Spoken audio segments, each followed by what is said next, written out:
A continuación, para dar inicio a la exposición de hoy, quisiera presentar a la expositora que impartirá este seminario. Su nombre es Natalia Tapia, es profesora de educación diferencial, tiene un magíster en educación, mención dificultades de aprendizaje de la Pontificia Universidad Católica de Chile. También tiene un máster en educación emocional, RIEP España. También tiene un postítulo en trastorno específico del lenguaje y del habla en el niño, certificado internacional en disciplina positiva en la familia, en Positive Discipline Association, y diplomada en neurociencias en el aula de la Universidad del Desarrollo. Dicho esto, le damos el paso a Natalia para que inicie con la presentación. Muchas gracias, Marí. Muy buenas tardes, bienvenidas, bienvenidos. Estuve leyendo el chat. Vienen de muchas partes de Chile y están también, creo, gente, no sé si es gente que vive también en nuestro país, pero de procedencia de países vecinos. Nada, agradecerles la alta convocatoria. Somos muchos los que estamos aquí. Así que voy a intentar hacer la presentación lo más dinámica posible. Agradezco también quienes tienen las pantallas encendidas para poder vernos. También eso hace que el proceso sea más lúdico y también más humano, ¿no? Hablar ahí con otro es como también mucho más gratificante. Así que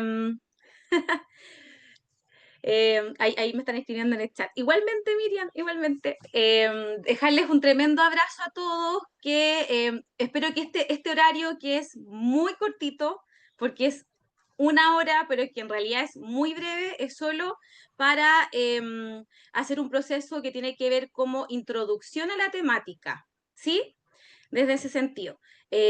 Para también contarles un poquito de qué va a tratar el curso que vamos a dictar. Ese curso no lo dicto solo yo. Yo soy como una profesora, digamos, adjunta al programa. Está Denise, que ella es terapeuta ocupacional, quien también va a dar dos de las tres clases que vamos a tener en el curso. Así que también es importante eso que contárselos para que ustedes también estén como muy atentas al respecto, ¿sí? Entonces vamos a tener un espacio de preguntitas, son, como decía Marí, tres preguntitas, vamos a ver la posibilidad si podemos hacer algo más, pero en general, por la cantidad de gente que participa también en los seminarios, no podemos dar mucho más tiempo, porque si no nos extenderíamos también más del tiempo, digamos, delimitado. Eso.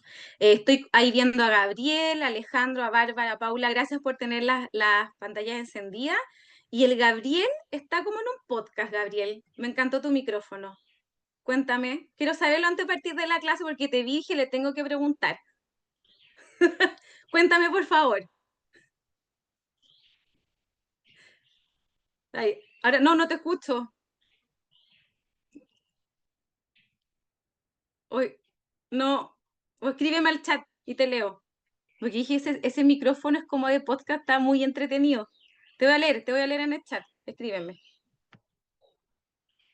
Ah, bueno, los que tengan la cámara mala no se preocupen, ¿sí? Se entiende que puedan estar ahí, eh, que no las puedan encender, ¿ya?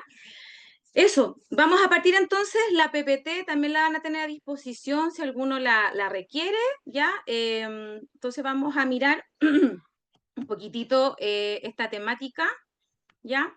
Se quiero primero chequear que estén viendo bien la PPT, ¿sí? ¿Alguien que me pueda hacer algún feedback? Si ya la están viendo, súper, gracias Gabriel, ahí ya, ahí te veo, súper. Entonces, el seminario web que tiene como nombre Inclusión Educativa y Capacidad Intelectual, vamos a mirar un poquitito estas nuevas actualizaciones que se han hecho en nuestro elemento curricular, ¿sí? Aquí en Chile hay algunos ya actualizaciones en torno al término, a las nomenclaturas que tienen asociado el concepto de discapacidad intelectual, que me parece interesante, como les comento, poder observarlas, ¿sí?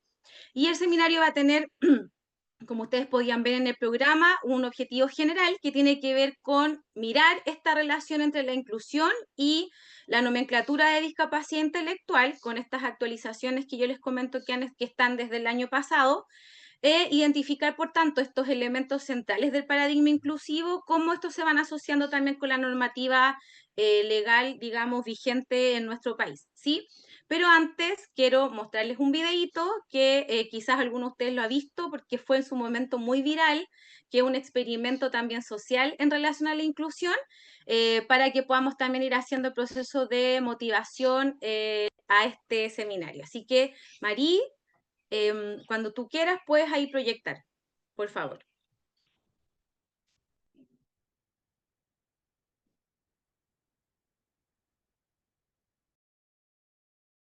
We decided to conduct an experiment and created two absolutely identical playrooms. One was Marí, creo empty, que... and there was a child in the other. Páralo un poquito, We invited por children. favor. Ya. Ponlo en pantalla completa. Espérame. Ahí. Creo que ahí se ve bien, ¿cierto? Se escucha y ahí se ve bien. Ya. Ahora We sí. decided to conduct an experiment and created two absolutely identical playrooms. One was empty, and there was a child in the other. We invited children and gave them the opportunity to choose which room to play in.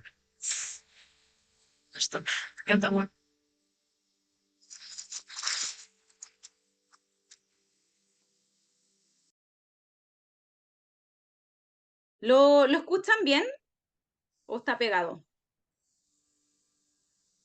¿Alguien que me pueda decir? ¿Sí? ¿Se escucha? Ya. In the process of growing up, children's opinions are influenced by society and their parents. Their perception of the world depends on adults.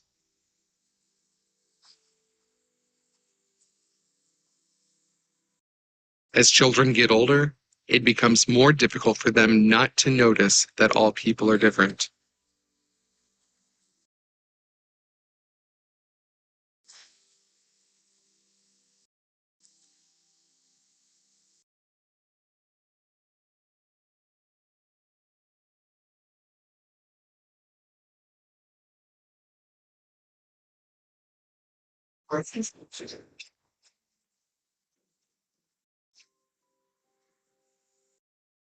As for little kids, they do not see the difference between children with special needs and those without.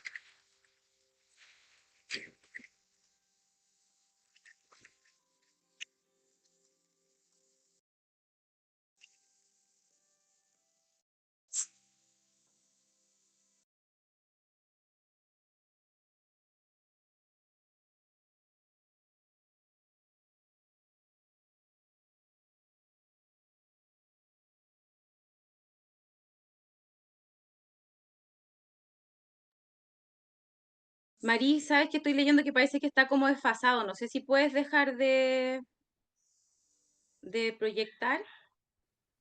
Sí, ¿cómo desfasado? A ver, voy a ¿Puedes cesar la comentarles. grabación, please? Ya. Muchas gracias. Ya. Sí, se escucha, se ve la imagen, pero no se ve la traducción. Déjame ver si lo puedo proyectar yo, porque a veces eso pasa por el tema de la conexión. Así que les doy las disculpas y espérenme un segundito para buscar tenerlo aquí. Y voy a ver si es que proyecto yo y ahí yo creo que debiese...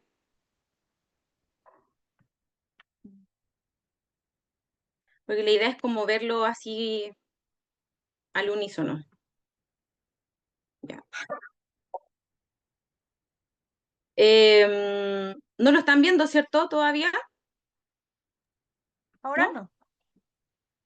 Ya. Déjenme un segundito. Ya. Vamos a cruzar los dedos para que se pueda, que a veces el internet juega estas malas pasadas. Ya. Denme un segundo. Ya. Ahí lo ven. ¿Sí? ¿Lo están viendo ahora? ¿Todavía no? Ahora sí, ya. Ya. Vamos. Toda la mente positiva. Vamos, ahora sí que sí va a fluir muy bien. We decided to conduct an experiment and created 2 absolutely identical playrooms. One was empty, and there was a child in the other. We invited children and gave them the opportunity to choose which room to play in. Ну что, ты готова?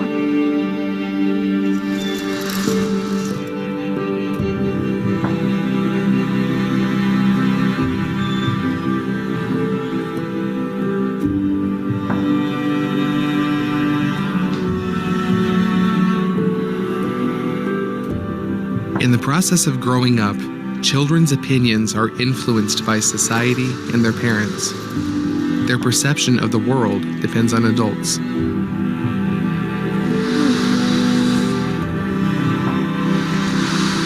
As children get older, it becomes more difficult for them not to notice that all people are different.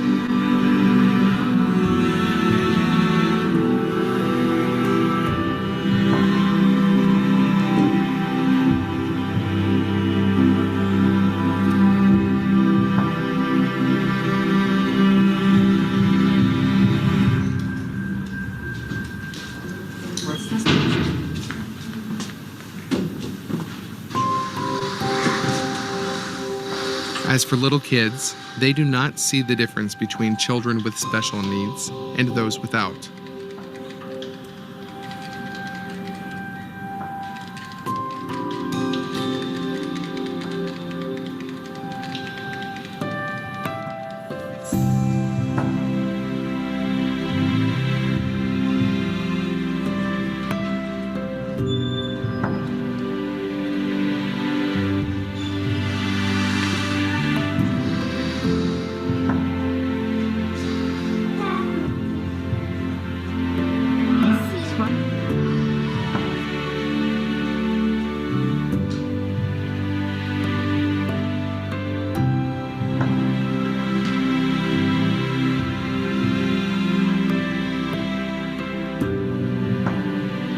This child made the decision to be part of an inclusive community. But the world she ends up living in depends on you.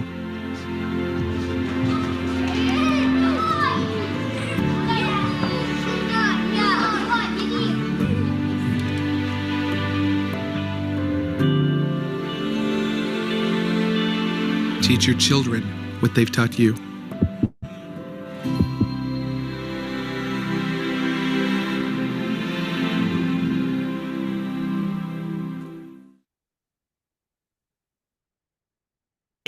Súper. No sé si lo habían visto antes el video, ¿no? Déjenme borrarlo inmediatamente. Denme un segundito, estamos. Ya. Si no lo habían visto y les parece interesante, Mari se los puede compartir por el chat, el link, para que lo tengan, ¿ya? Es un video que en general ayuda mucho a hacer reflexiones desde distintas perspectivas y me parecía interesante compartirlo porque este video lo podemos trabajar con nuestros estudiantes como un proceso de sensibilización o de reflexión, pero también para nosotros los profesionales, entender que, como dice ahí Mariela, ¿no? Las creencias son súper importantes y que finalmente las creencias es un constructo social que se va, como dice el nombre, ¿no? Generando, construyendo en la medida que vayamos creciendo, ¿no? Y ese yo creo que es el mensaje más significativo que deje este video, ¿sí? ¿Y por qué me pareció importante poder presentárselos? Porque es uno de los elementos que vamos a ir en este sentido abordando en este seminario, ya a partir de la temática que también nos va convocando, ¿sí? Entonces, sí, sí, PPT, Nicole, voy inmediatamente hacia allá, ¿sí? Entonces, la PPT también se las puedo compartir si quieren, ya se las puedo entregar ahí, se las puedo dar por chat. Ahora vamos a volver a la PPT. Este video, como yo les comentaba, es introductorio para poder también ir mirando desde dónde vamos a analizar esta puesta en marcha de lo que nos está planteando el proceso de la inclusión, ¿sí? es importante entender uno de los elementos que el paradigma inclusivo, que ya lleva muchos años en Chile y que es finalmente el horizonte hacia donde nosotros tenemos que avanzar. Hoy día nosotros actualmente podemos establecer que estamos en un proceso de transición, estamos saliendo de una mirada de la educación desde un modelo de la escuela integradora para llegar en plenitud hacia el modelo más biopsicosocial, que es el modelo, el paradigma de la inclusión, ¿sí? Todavía no estamos en un proceso pleno de la educación inclusiva, ¿sí? Estamos en un camino de transición, vamos dirigiéndonos hacia, digamos, ese lugar, ¿sí? Entonces, desde esa perspectiva, es importante y me parece que partir con la reflexión que dice que el hecho de que los estudiantes con algún tipo de discapacidad asistan a una escuela regular no asegura necesariamente que estén participando en igualdad de condiciones en las actividades escolares, ¿sí? Sin duda que esta frase cierra o contiene todos los desafíos que tenemos hoy día en nuestro sistema educativo en relación al proceso inclusivo, ¿sí? En esta mirada macro que tiene la inclusión, que como entendemos como paradigma, no está dada solo a que puedan participar los estudiantes que tengan alguna condición de discapacidad. La inclusión se abre a la participación, a la educación de calidad equitativa, ¿no? Para todos y cada uno de nuestros niños, niñas y jóvenes, ¿sí? ¿Por qué? Porque este paradigma lo que hace es que se adhiere a los estados de derecho que conllevan que todo niño, niña, joven tiene derecho a una educación, ¿sí? Pero no a cualquier tipo de educación, sino que a una educación que sea de calidad, que sea en igualdad de oportunidades y equitativa. Entonces, el primer punto de inflexión frente a este planteamiento de la ley de inclusión tiene que ir a este postulado que establece que no basta solo con que los estudiantes formen parte del sistema escolar, ¿no? Sino que estos estudiantes aprendan, que su aprendizaje sea de calidad, pero que además del aprendizaje conceptual o académico, tiene que haber también un nivel de participación, ¿sí? Y esos son elementos que tenemos que mirar y que siempre es interesante volver a refrescar un poquito nuestra memoria, cuáles son las bases o los principios de esta educación inclusiva que hoy día tenemos nosotros ya en marcha a nivel ministerial en todos los colegios, ¿sí? La inclusión educativa específicamente centrada en digamos, en la participación de personas con discapacidad intelectual, va a establecer, por ejemplo, que quienes tengan esta condición puedan participar de forma plena en el sistema regular de educación. ¿De qué manera? Primero, estableciendo la adaptación necesaria al entorno, ¿ya? Y con ello a todo lo que tiene que ver con nuestras estrategias metodológicas, pedagógicas, que puedan entonces, por tanto, atender las necesidades específicas que se van a generar, ¿sí? ¿Y cuáles son los principios en este caso de la inclusión educativa? Primero, la participación y la aceptación plena de nuestros estudiantes, ¿sí? Que eso yo ya se los mencioné, ¿no? Porque tiene que ver con estos principios que anclan la inclusión educativa. Es que todos tienen que participar, ¿no? No es tan relevante el que ellos aprendan como el que ellos se sientan parte del colegio, que generen vínculos, que tengan un buen trato, que haya un trato digno hacia cada uno de nuestros estudiantes, ¿no? En especial en aquellos estudiantes que puedan presentar una condición de discapacidad, ¿sí? Adaptando nuestro sistema educativo. Y aquí ingresa, ya hace un par de años también, ingresando el paradigma de la inclusión, surge este concepto hoy día que es el eje a donde nosotros tenemos que generar las acciones, que es la identificación de las barreras que puedan, ¿no? Emerger en un sistema educativo que van a ser un obstáculo para que nuestros estudiantes puedan aprender, independiente de cuál sea la condición, ¿no? De base de nuestros estudiantes, van a existir barreras en nuestro contexto, digamos, educativo, en las gestiones, en las políticas, ¿no? En los proyectos más educativos propios de los sellos del colegio, en las estrategias metodológicas de los docentes, en nuestro sistema de creencias, ¿no? Etcétera, ¿sí? Hay muchas barreras del entorno que tienen que hoy día cuestionarse, identificarse, y lo ideal, ¿no? Y cuál es el horizonte de la inclusión, es que una vez que nosotros las identifiquemos, podamos, si no, digamos, eliminarlas en su totalidad, minimizarlas al mínimo, ¿no? Ojalá que sea la menos cantidad de barreras que puedan existir y que puedan generar este obstáculo entonces para que nuestros estudiantes puedan aprender y participar, ¿ya? Y vamos a tener también un foco en las necesidades que nuestros estudiantes vayan a sostener, pero necesidades que no están focalizadas solamente en cómo aprenden nuestros estudiantes. Sin duda ese es un eje central. También necesidades que se puedan emerger que vayan a, que necesiten ser atendidas, ¿para qué? Para que nuestros estudiantes puedan participar entonces de manera adecuada en el contexto educativo, ¿sí? Finalmente, el eje es que los estudiantes, así como cada uno de nosotros, se sienta aparte, ¿sí? No es solo que, digamos, se establezcan elementos que busquen solo aprendizaje, sino que también nos sintamos parte de una comunidad educativa, ¿ya? Desde esa perspectiva, entonces, cuando nosotros hablamos entonces de esta aceptación y participación plena, ¿a qué nos estamos refiriendo específicamente? A que las personas que tienen una condición de discapacidad intelectual, ¿no?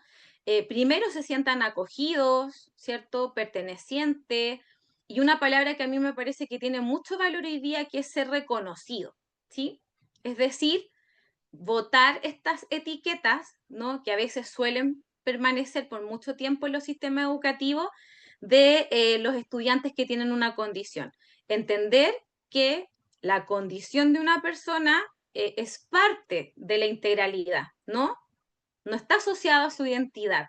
La persona con discapacidad tiene mucho más que ofrecer que una etiqueta diagnóstica, ¿sí? Y eso es un elemento que hoy día el paradigma inclusivo nos pide constantemente poder derribar, ¿sí? Poder ir dando pasos de mejora en ese sentido, ¿ya? Entonces, desde esa perspectiva, muy importante es mirar, ¿no? Que tenemos que fomentar entonces esta participación de los estudiantes en toda la comunidad educativa, ¿no? Cuando vemos esta adaptación entonces al sistema educativo, es que nosotros podamos mirar, ¿no? Y hacer una especie de diagnóstico de nuestro contexto, del contexto general, llamado escuela, pero de nuestro contexto más personal que tiene que ver con nuestro quehacer pedagógico, ¿sí? Esta mirada para poder identificar entonces cuáles son los indicadores que favorecen las prácticas inclusivas. O por el contrario, identificar cuáles son las barreras que van a obstaculizar tanto la participación como el aprendizaje de nuestros estudiantes, en especial en el tema que hoy día nos convoca, en aquellos estudiantes que tienen condición de discapacidad, ¿sí? Y finalmente con ello, entonces, cuando hablamos en el foco de las necesidades de los estudiantes, centrarnos no solo, insisto, en aquello que el estudiante requiere, que es válido y necesario, ¿sí? Haciendo adaptaciones al currículum, haciendo planes de atenciones individuales, generando planes de apoyo también en lo socioemocional, sino que también identificar las fortalezas que nuestros estudiantes presentan, ¿sí? La inclusión nos invita a mirar más allá. Cuando nosotros hacemos, por ejemplo, una evaluación diagnóstica de un estudiante, tenemos que levantar sus fortalezas, aquello que el estudiante posee y que va a ser un punto de, ¿cierto?, de entrada al aprendizaje, y también aquellos aspectos que hay que reforzar, que hay que instalar o afianzar, que van a estar más débiles, en este caso, producto de, a lo mejor, su condición diagnóstica. ¿Se entiende? No solo centrarnos en aquello que falta, sino que también, principalmente, en aquello que tienen nuestros estudiantes, ¿no? Habilidades socioemocionales, habilidades también en el corte cognitivo, para también esas habilidades irlas potenciando día con día, ¿sí? Y no centrar toda nuestra acción pedagógica en nivelar, en fortalecer o en afianzar algunos elementos más débiles, ¿sí? Actualmente se establecen algunos cambios que se dan desde el año ya 2024, ¿sí? En torno a las nomenclaturas de cómo se entiende básicamente el concepto de discapacidad intelectual, ¿sí? Y que me parece interesante que lo podamos también hoy día remirar porque hacen un cambio de foco, ¿sí? Importante, ¿no? No son solo términos, digamos, teóricos, ¿no? Sino que hay una mirada de cómo entendemos también la inclusión de las personas con discapacidad intelectual en nuestro contexto educativo, ¿sí? Lo principal es que estamos en un nivel de resguardo, ¿cierto?, del Estado de Derecho de las personas con discapacidad de poder formar parte de las aulas regulares, y eso es un camino que avanzó, que no tiene marcha atrás, ¿sí? Finalmente la inclusión lo que pide es avanzar en que cada vez más se incluyan al sistema regular, digamos, las personas que tengan una condición de discapacidad, ¿ya? Por supuesto que realizando todos los ajustes y las adecuaciones que sean pertinentes y se establezcan razonables para generar que la progresión de los estudiantes en sus aprendizajes sea eficiente y significativa, ¿ya?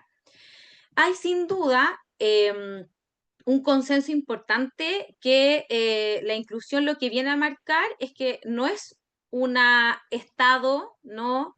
Digamos, transitorio, no es una moda, ¿sí? Sino que es un proceso que llegó a instalarse y que finalmente nosotros caminamos hacia una educación inclusiva, y en este camino tampoco hay retorno, ¿sí?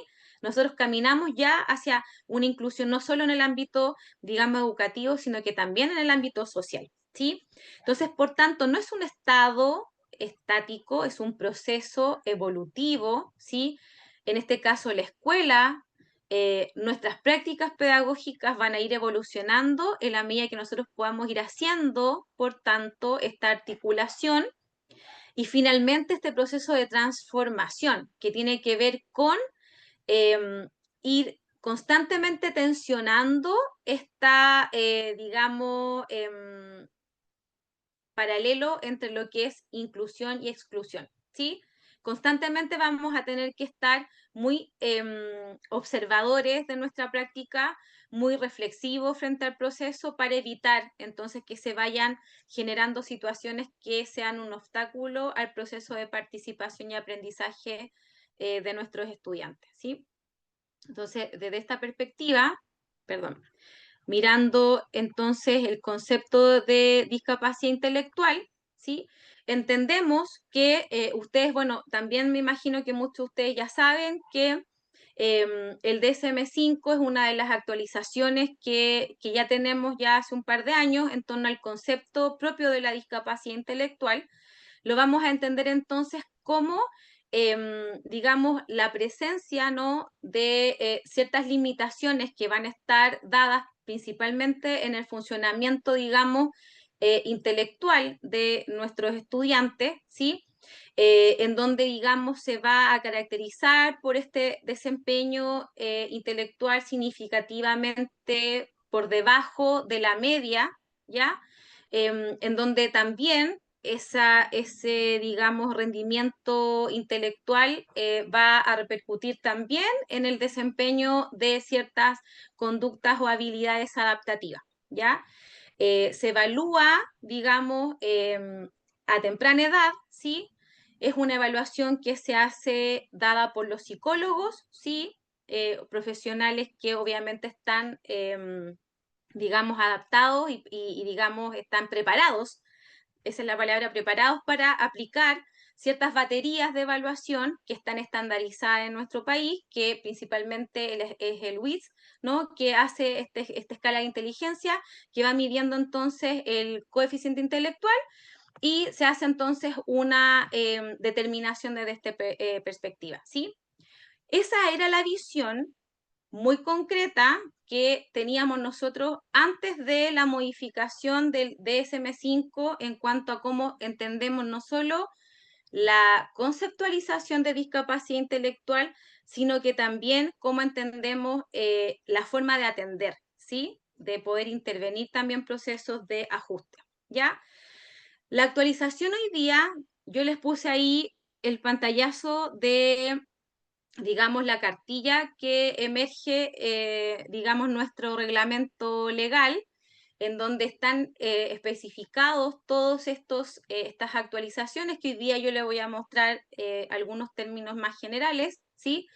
Que ya emergen el año pasado y que, por supuesto, estas ya tienen que estar en marcha absolutamente, que tienen que ver con los componentes técnicos que están referidos a algunos diagnósticos, no solo al de discapacidad intelectual, a otros también, pero centrado en este, que se reflejan tanto en el DSM-5 como en el CIE-11, ¿ya? Que son nuestros parámetros también en nuestro país para poder ajustar los procesos, digamos, diagnósticos como tal, ¿no? Y son a los que están adheridos todos nuestros reglamentos, nuestros decretos y todo lo, digamos, el marco legal que a nosotros nos rige hoy en día, ¿sí? Lo que se establece entonces como concepto en relación a la discapacidad intelectual es que lo que se valora es que se va haciendo una incorporación de un rendimiento también desde el aspecto cualitativo, ¿sí? Ya no solo se da valor a una evaluación que tiene una unidad de medida como lo que refleja la evaluación del coeficiente intelectual, sino que también se le da valor, ¿no? A la información que tiene que ver más con, digamos, con el desempeño de competencias y habilidades, que si bien antes está, hoy día se le da un valor casi proporcional, ¿sí? Desde ese sentido, entonces, aquí toma mucho más fuerza la evaluación también de una manera mucho más específica y acuciosa de las competencias que tenga el estudiante en su conducta adaptativa, ¿sí? Finalmente, lo que se busca como criterio para el diagnóstico es que, digamos, nosotros tengamos un perfil lo más completo de nuestros estudiantes, ¿sí? Porque no solo somos cognición, también somos emoción, también somos socialización, ¿no? Hay un componente de habilidades también socioemocionales que son súper relevantes. A eso hoy día se le da mucho valor, ¿sí? Entonces, ya no va a ser solo, el criterio diagnóstico no va a estar solo sustentado en la medición del coeficiente intelectual, ¿no? O una evaluación más bien psicométrica, sino que se le va a dar valor entonces al conocimiento de las habilidades que presenta el estudiante, ¿ya? Por tanto, de las actualizaciones que se establece, lo que se plantea en términos concretos es una redefinición de este concepto, ¿sí? ¿Por qué? Porque en consecuencia las limitaciones intelectuales que una persona pueda presentar no van a ser suficientes para el diagnóstico de discapacidad intelectual, ¿ya? Sino que en términos que sean más bien operativos, lo que se va a buscar también ahí es que el diagnóstico, para que sea un diagnóstico válido de discapacidad intelectual, va a tener que cumplir con criterios, ¿cierto?, establecidos que básicamente van a apuntar a elementos que están referidos al desempeño intelectual, pero también a el funcionamiento en el ámbito adaptativo. Y eso es una de las adecuaciones que se hace en el 2010, ya hace mucho tiempo atrás, ¿sí? En, digamos, en Estados Unidos, en la Asociación de Discapacidad Intelectual y Desarrollo, ya, para poder establecer entonces la importancia de poder también aplicar, ¿no? Pruebas de evaluación en cuanto a este proceso, digamos, que tiene que ver con estos desempeños más socioemocionales de nuestros estudiantes, ¿sí?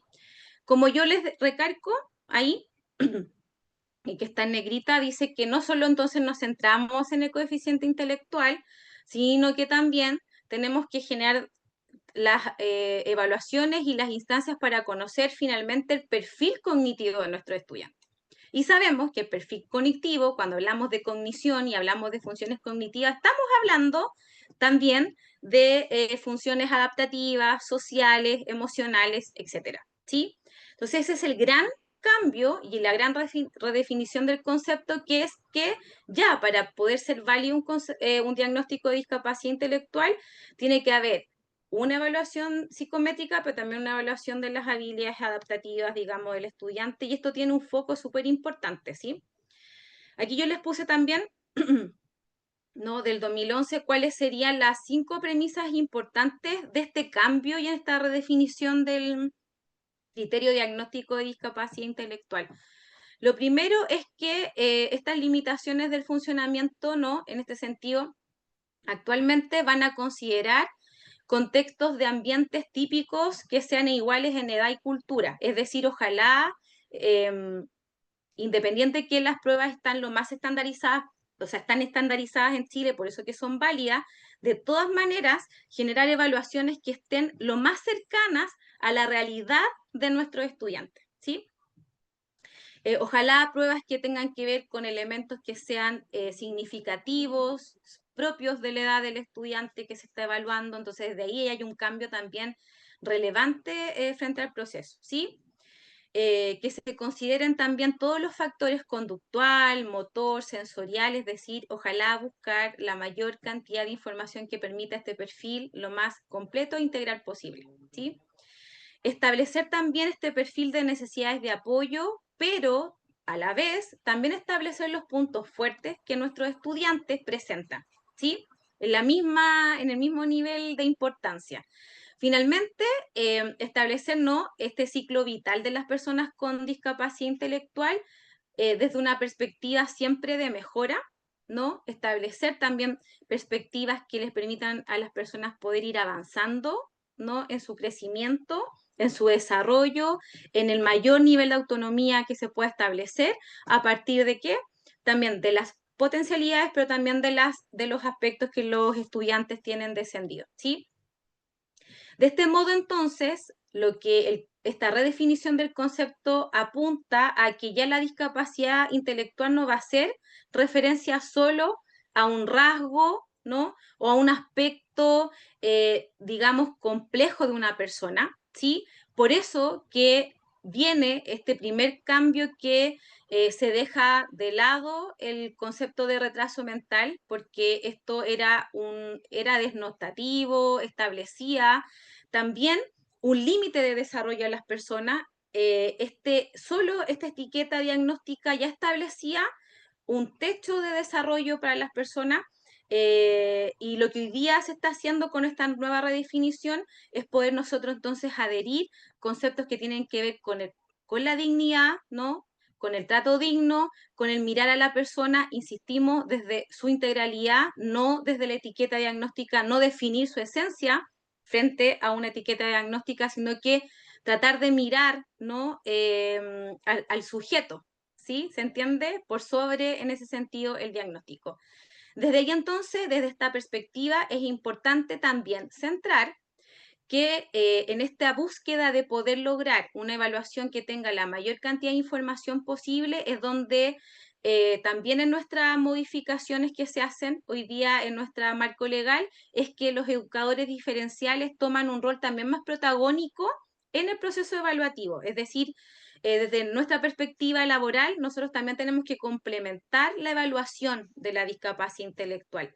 Por supuesto que nosotros no vamos a aplicar ninguna evaluación psicométrica porque no están nuestras competencias, sino que la evaluación del educador diferencial tiene que ir a buscar cuáles las competencias, las fortalezas desde lo cognitivo, lo socioemocional, ¿no? Establecer también el apoyo en los procesos de ajuste. Desde ahí, ¿no? Es como ayudar también a generar esta mirada mucho más amplia en este proceso evaluativo.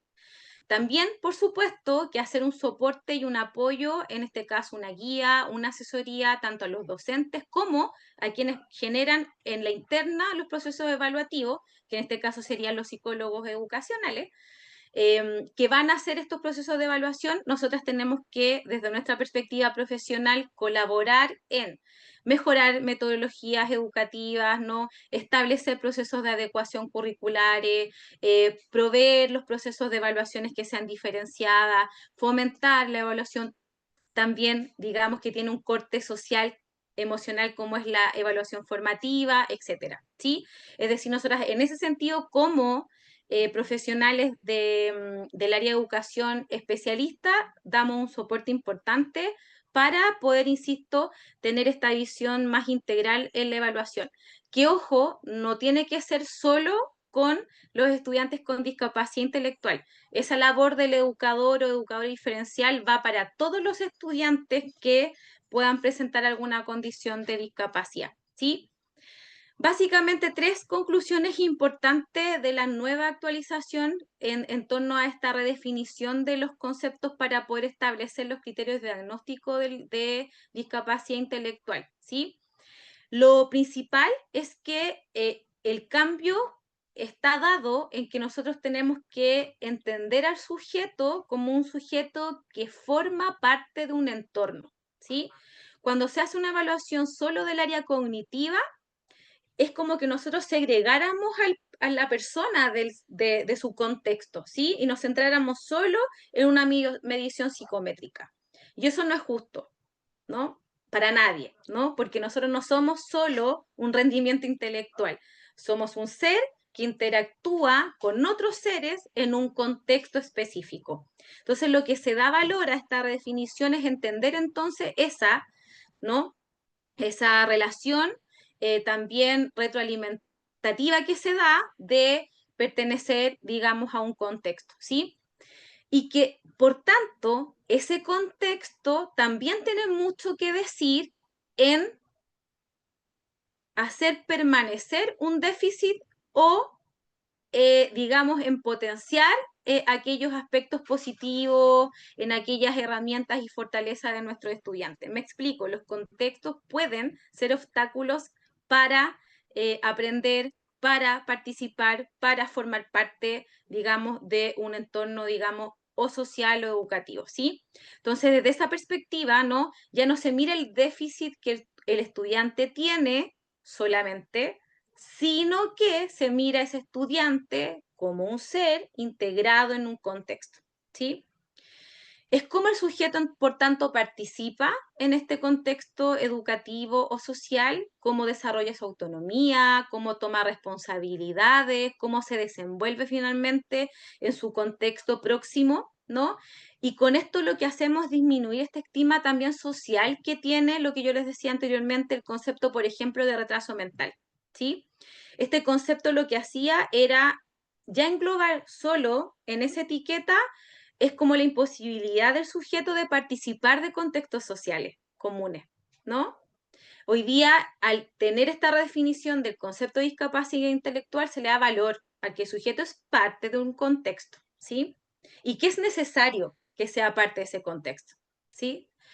También se sostiene y se mantiene esta graduación también de la discapacidad intelectual en grado leve, moderado o ya grave, ¿no? En donde finalmente la importancia del coeficiente intelectual, digamos, no disminuye en el sentido de que no tenemos que evaluar psicométricamente, sino que se equipara, ¿no? Entonces, esto de tener un CI a lo mejor en un desempeño inferior a la media, pero, ¿no? También se complementa con esta evaluación que yo ya les he dicho de las habilidades adaptativas, sociales y emocionales, ¿sí?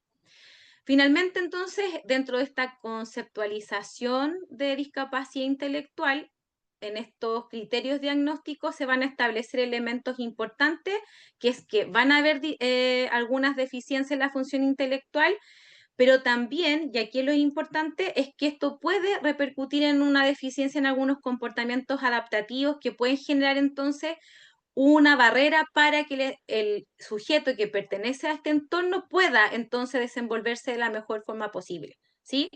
Entonces, desde ahí es entender que sin duda que van a haber habilidades que los estudiantes tienen que reforzar, ¿no?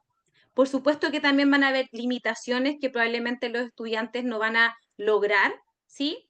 Pero ese no es el foco en sí mismo, sino que lo que tenemos que focalizar es lograr que los estudiantes desde su propio ser, desde su propio entorno, puedan desarrollarse lo más plena, digamos, lo más plenamente posible, ¿sí? Ese es uno de los elementos centrales que tiene resignificar, ¿no? Este concepto de evaluación que le da, digamos, que cambia finalmente el cómo nosotros entendemos la discapacidad intelectual. Por tanto, va a impactar de manera directa y muy significativa a todos los planes de acción y de intervención que tengamos con estudiantes que tengan esta condición, ¿sí? Desde esa perspectiva, entonces, yo les dejo ahí la cartilla para que ustedes, si quieren profundizarla, básicamente yo les muestro los elementos que tienen que ver, que son los elementos más generales y más también profundos y significativos de este nuevo cambio de entender el concepto. Por tanto, ¿no? Algo que también vamos a mirar en el curso va a ser ciertas estrategias que nosotros vamos a ir considerando para poder atender y buscar el desarrollo óptimo de las personas con discapacidad intelectual desde esta mirada, ¿sí? No desde solo una evaluación psicométrica, sino que una mirada mucho más justa, más equitativa y también mucho más humana, finalmente, ¿sí? Desde esa perspectiva. Y no puedo creerlo, pero ya son las 9, son 5 para las 9. Y dejo entonces espacio para preguntas, ¿ya? Yo sé que ya Gabriel tenía ahí la mano levantada. Voy a tratar de responder. Lo que sí les quiero pedir con mucho cariño es que sea súper puntual la pregunta. Obviamente que si yo puedo responder, por supuesto que lo voy a hacer muy feliz, pero que sean muy precisas para que ojalá podamos alcanzar un poquito más de 3 preguntas hoy, ¿sí? Si quieren la PPT, se las mando ahí. Marila tiene, se las puede enviar por link ya, por el chat para que la tengan. Eso. Y entonces, Gabriel, te escucho.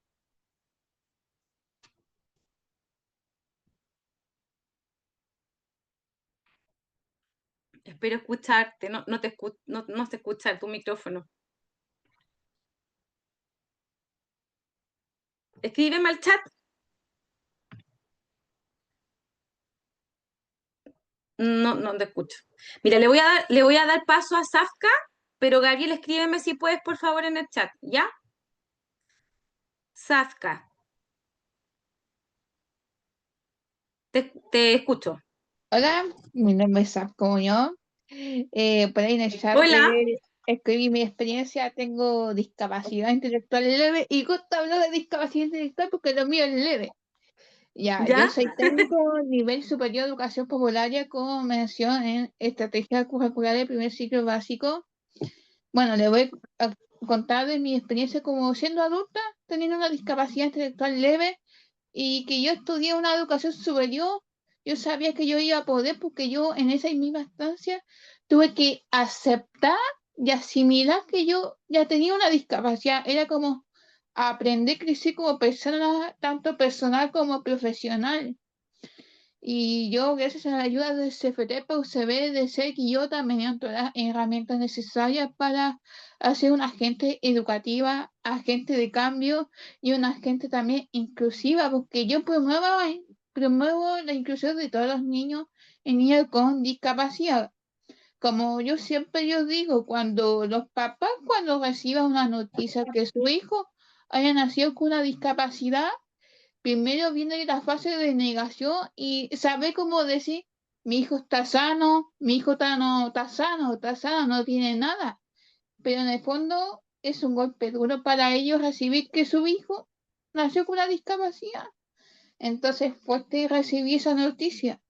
Pero el niño tiene que darse cuenta que va a tener que día de mañana ser independiente, autónomo. Los papás no van a estar siempre para él.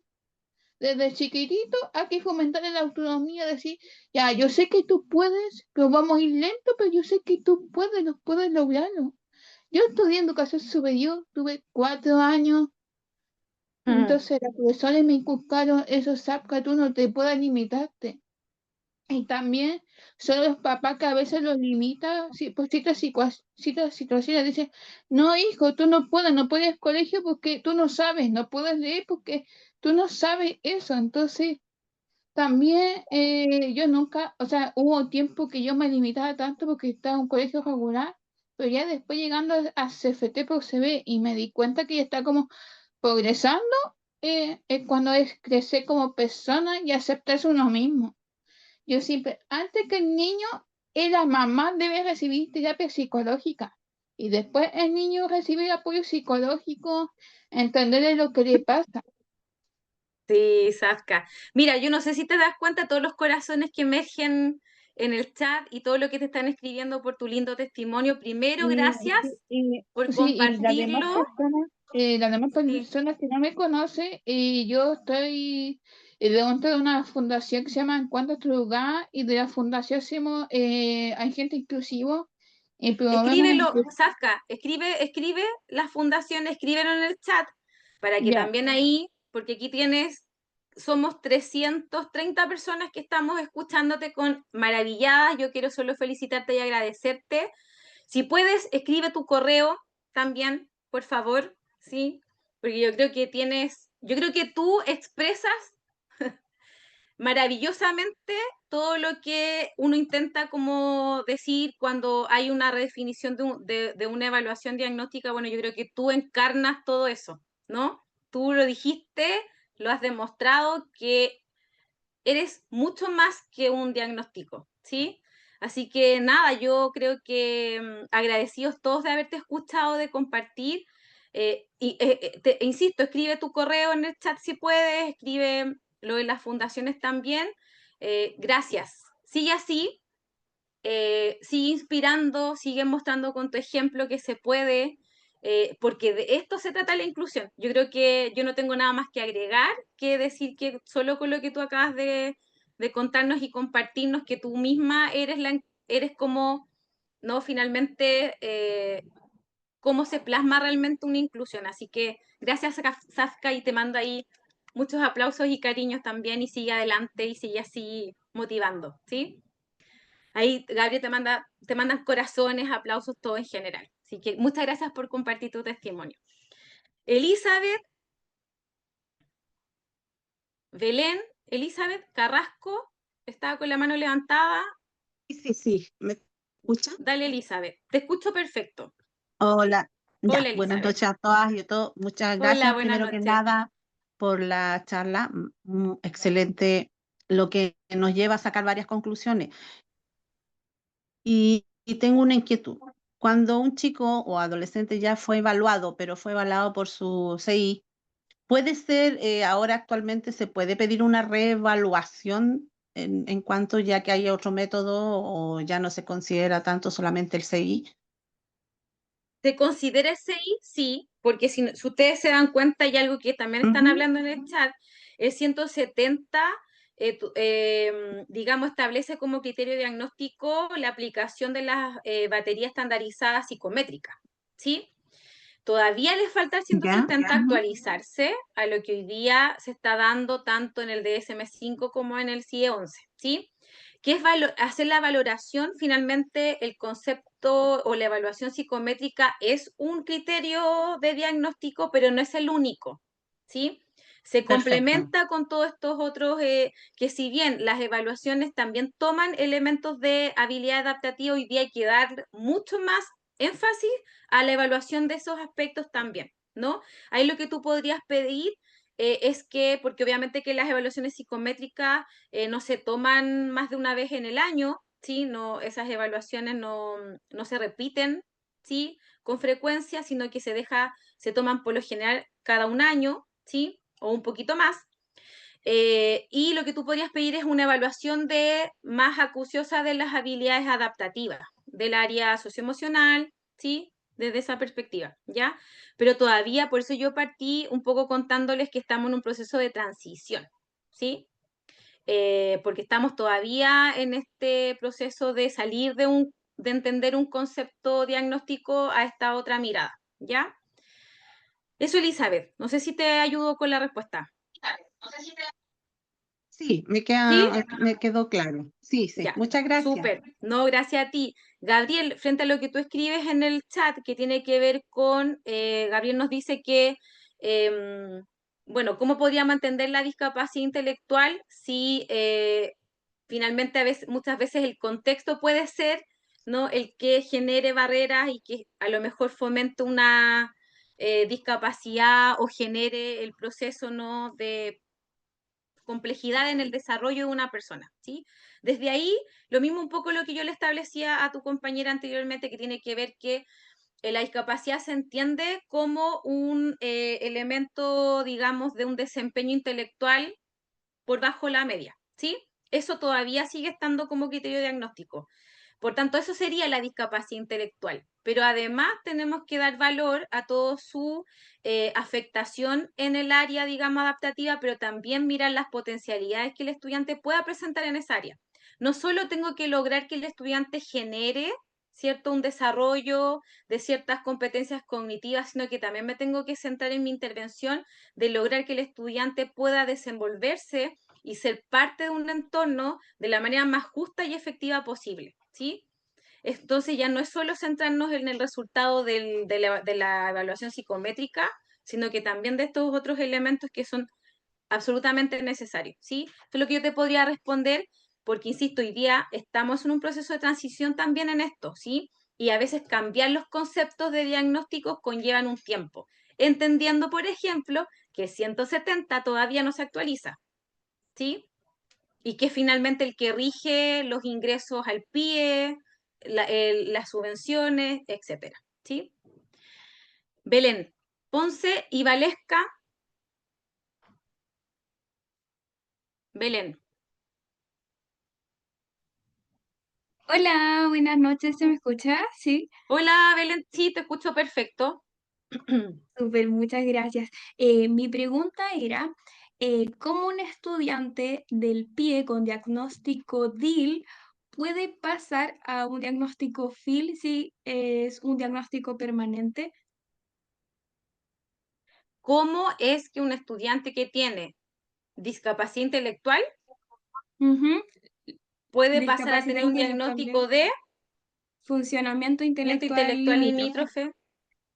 reconociéndose que se supone que son, se reconocen como diagnósticos permanentes. La discapacidad intelectual, si bien es una necesidad educativa permanente, tiene niveles de gradualidad.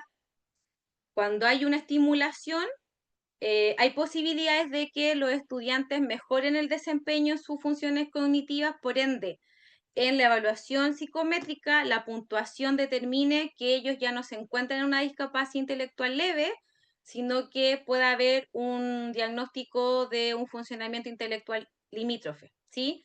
Porque son procesos evolutivos, porque para eso también tenemos que centrar, por ejemplo, los trabajos de intervención para propiciar también la mejora de nuestros estudiantes, ¿sí? Entonces, se puede dar esa posibilidad, ¿no? Cuando hay una discapacidad leve en que el estudiante puede tener a lo mejor, haya tenido estimulación temprana, ¿cierto? Se logre una mejora en ciertas habilidades o desempeños cognitivos y en la evaluación que se establezca o en la reevaluación puede cambiar la puntuación desde ahí. Desde ahí, en general con los estudiantes que tienen discapacidad intelectual leve, eso puede ocurrir, ¿sí? Ahora, solo como utilizando el concepto de el lenguaje crea realidad, esto es algo súper personal que yo siempre trato de establecer, es que yo entiendo que el 170 no ayuda mucho en sacarnos la etiqueta diagnóstica porque finalmente son DIL, son FIL, son TEA. Yo los invito a que nosotros empecemos a generar revolución en eso también como profesionales de la educación, ¿no? Es un estudiante que tiene una condición de discapacidad intelectual, ¿sí? Porque si no seguimos perpetuando etiquetas diagnósticas, ¿ya? Y en el PIE pasa mucho, que son los niños del PIE, el psicólogo del PIE, la educadora del PIE, el niño FIL, el niño TEA. ¿Se entiende? Un poco desde esa perspectiva. Es como también nosotros vayamos en contra de de ese lenguaje tan etiquetario, ¿sí? Para que también ahí vayamos más centradas en el proceso de la inclusión. Eso. Belén. No sé si te contesté y no sé qué te parece lo que te acabo de decir. Cuesta a veces salir como de estas etiquetas diagnósticas, ¿cierto? Sí, muchas gracias, me respondió justamente lo que necesitaba, Ya, así que muchas súper, no, gracias gracias. a ti, Belén. Listo. Y Valesca creo que era la última persona. Sí, ¿se escucha? Sí, Valesca, te veo y te Ya, escucho. Perfecto. ya. Hola, buenas noches. Hola, Mira, Valesca, buenas noches. más que nada hacer un comentario porque yo estoy Yo trabajo en el área de desprotección del eh, servicio de ex mejor niñez, ¿Ya? y veo cada vez la falta de compromiso de los papás con este diagnóstico, a lo mejor con esta categorización o con ¿Mm? estas dificultades que son, en el fondo lo ven como casi como un beneficio, porque Mm, buscan la retribución en el fondo económica. Siempre está el mm, interés del subsidio de mm, discapacidad. Eso prima en el fondo, prima, por lo menos en mi caso, está muchas veces por sobre de la atención, de la preocupación, del compromiso en ayudarlos en estas dificultades. Yo creo que mm. se debe ver en los establecimientos. Sí, es complejo. Yo creo que ahí tú has tocado un tremendo tema que tiene que ver también en cómo, sí, es como tener una mirada de la discapacidad como asistencialista, ¿no? Es como queremos que el Estado nos ayude, pero los papás también, claro, a veces les cuesta hacerse parte también de la responsabilidad de proveer de los apoyos. Y tenemos otra mirada también, que proveer de los apoyos también es caro, ¿sí? En general, los estudiantes que tienen condición de discapacidad requieren atención de múltiples profesionales y eso económicamente no cualquier familia logra en ese sentido sostener en el tiempo, ¿sí? Y es ahí donde también, por ejemplo, lo que tiene que ver cuando uno opta por el carnet de discapacidad y hacer esa gestión, también buscar esa ayuda desde lo económico, ¿sí? Porque sin duda es un tema. No es mi área como el tema más social, Valesca, pero yo creo que sí son realidades que también se evidencian. Yo creo que es una realidad que también podríamos empezar a mirar y reflexionar de pronto que quizás podríamos hacer ahí como para mejorar. Sí, pero no tengo una respuesta que darte al respecto porque yo creo que uno queda como más reflexiva que con una respuesta tan, ¿no?, clara al respecto. Pero gracias por compartirlo, yo creo que nos ayuda a mirar eso también. Súper. Son las 9:15, 9:10 tengo yo, y tienen que hacer el sorteo, ¿ya? Nada, yo creo que siempre hay muchas cosas que preguntar, mucho que tratar de reflexionar. Yo les invito a que puedan participar en el curso. El curso no tiene un foco de criterios diagnósticos, sino que tiene un foco de mirar cómo también desde el proceso, digamos, educativo y social podemos ir aplicando estrategias de atención para las personas con discapacidad intelectual y funcionamiento intelectual limítrofe, ¿ya? Así que nada, revisen el programa, anímense a participar. Denise, que es terapeuta, ya tiene mucha experiencia trabajando en colegio y en el área también clínica, así que nada, les dejo absolutamente la invitación, les agradezco la participación, los comentarios, me encanta que empiecen a armar comunidades, que se dejen ahí, que cuenten sus experiencias, eso ayuda siempre mucho, insisto, a formar comunidad.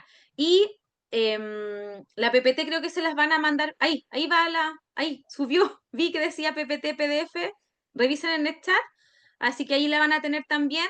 Y por mi parte solo agradecerles también el respeto, la participación y principalmente agradecerles el compromiso que tienen ustedes con el proceso educativo, porque el hecho de que estén aquí ya quiere decir que ustedes están súper interesados y interesadas en seguir haciendo una mejor labor para beneficiar a tantos estudiantes. Así que de mi parte solo agradecerles. Yo sé que es súper cortito el tiempo, pero ahí en el curso también vamos a tener oportunidades de poder ir ampliando un poquito más la información, ¿sí? Así que los dejo ahora con Marí para que pueda empezar a ver el sorteo. Suerte a todos y el que gane, la que gane, tiene que sí o sí participar en el curso, ¿sí? Así que los espero también ahí en la clase, en el desarrollo del curso también. Así que nada, que tengan un excelente término de semestre. Ya estamos en la última, como decimos aquí en Chile, patita del año.